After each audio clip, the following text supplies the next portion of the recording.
अस्सलाम वालेकुम स्टूडेंट्स, उम्मीद है आप सब खैरियत से होंगे। हमने अपने पहले ऑनलाइन लेक्चर में स्टडी की थी प्रॉपर्टीज़ ऑफ ऑर्गेनिक कंपाउंड।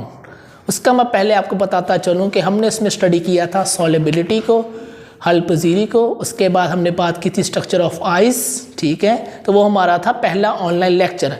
आज हम उससे आगे स्टार्ट करेंगे। ये बेटा हम जितनी भी प्रॉपर्टीज़ पढ़ रहे हैं ये हाइड्रोजन बॉन्डिंग की डेली लाइफ के अंदर एप्लीकेशंस हैं कि कहाँ कहाँ पर हाइड्रोजन बॉन्डिंग का हमारी ज़िंदगी में एक इम्पॉर्टेंट रोल प्ले है। ठीक है, आज हम तो अगला टॉपिक स्टार्ट करेंगे, वो है हमारे पास cleaning action soap and detergents, कि किस तरह हमारा जो सफाई का अमल है या सोप या डिटर्जेंट्स के ज़रिए हम अपने मटेरियल्स को किस तरह साफ़ करते हैं। बेसिकली जितने भी सोप्स एंड डिटर्जेंट्स हैं वो हमारे पास नॉन पोलर मॉलिक्यूल्स हैं और वो सारे हाइड्रोकार्बन या लिपिड्स से मिलकर बनते हैं, जिसे आप बायो में पढ़ते हैं।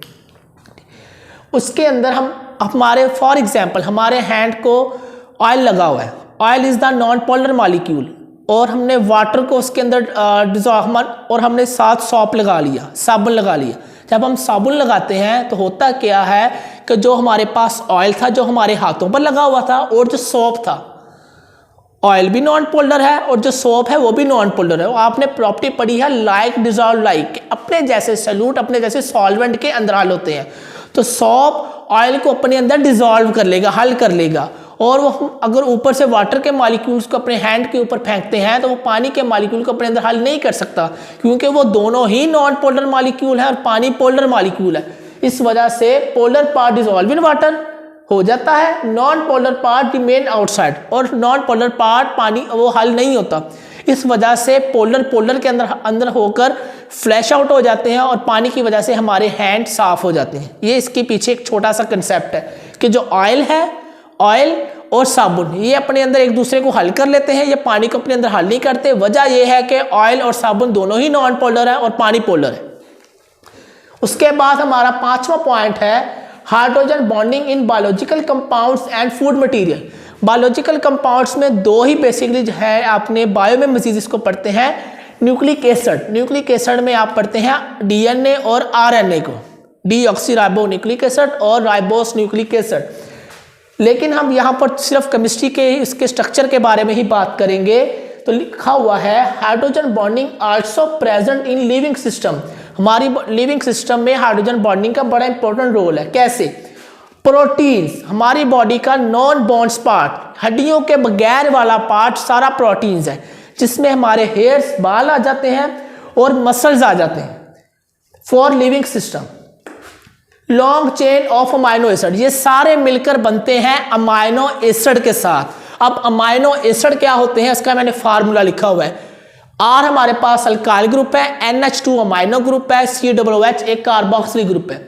ये आगे फर्दर पॉलीमराइज होकर एक पेप्टाइड लिंकेज बनाते हैं जो कि ये वाली है, कार्बन ऑक्सीजन डबल बॉन्ड और नाइट्रोजन और हाइड्रोजन। ठीक है, अब इसमें हमारे पास हाइड्रोजन बॉन्डिंग डेवलप होती है कि हाइड्रोजन और ऑक्सीजन के दरमियान एक स्ट्रॉन्ग इलेक्ट्रोस्टैटिक फोर्स। इसका जो स्ट्रक्चर होता है वो हेलिक्स की फॉर्म, इससे आप स्प्रिंग नहीं होता, उस फॉर्म में इसका स्ट्रक्चर होता है। और हमारे पास ये वाले जो हेलिक्स हैं इनके अंदर एक पेप्टाइड लिंकेज और हाइड्रोजन बॉन्डिंग एग्जिस्ट करती है। एक्स रेज एनालिसिस के जरिए जब इसे देखा गया तो तकरीबन एक हेलिक्स के अंदर, मतलब कि अगर आप देखेंगे स्प्रिंग के एक हेलिक्स के अंदर 27 अमाइनो एसिड होते हैं। अगर हम बात करें डीएनए की स्ट्रक्चर की तो डीएनए स्ट्रक्चर के अंदर भी हमारे पास वो आप बायो में मजीद पढ़ते हैं कि इसकी कंपोजिशन क्या है, एडेनिन, ग्वानिन, साइटोसिन, थायमिन, ये इसकी कंपोजिशन है। हम इसको नहीं स्टडी करेंगे, जस्ट हम स्टडी करेंगे कि इन ऑर्गेनिक कंपाउंड्स के अंदर हाइड्रोजन बॉन्डिंग की क्या अहमियत है। हमारे पास जो हेलिक्स है उसका जो डायामीटर होता है वो 80 से 20 एंगस्ट्रम होता है। एंगस्ट्रम एक हमारे पास यूनिट है, 1 angstrom is equal to 10 raise की पावर -10 मीटर के बराबर होता है। आपने पढ़ा होगा 10 रेज़ की पावर -9 नैनो, 10 रेज़ की पावर -10 एंगस्ट्रम के बराबर होता है। In food materials hydrogen bonding are also present in due to the hydroxyl group.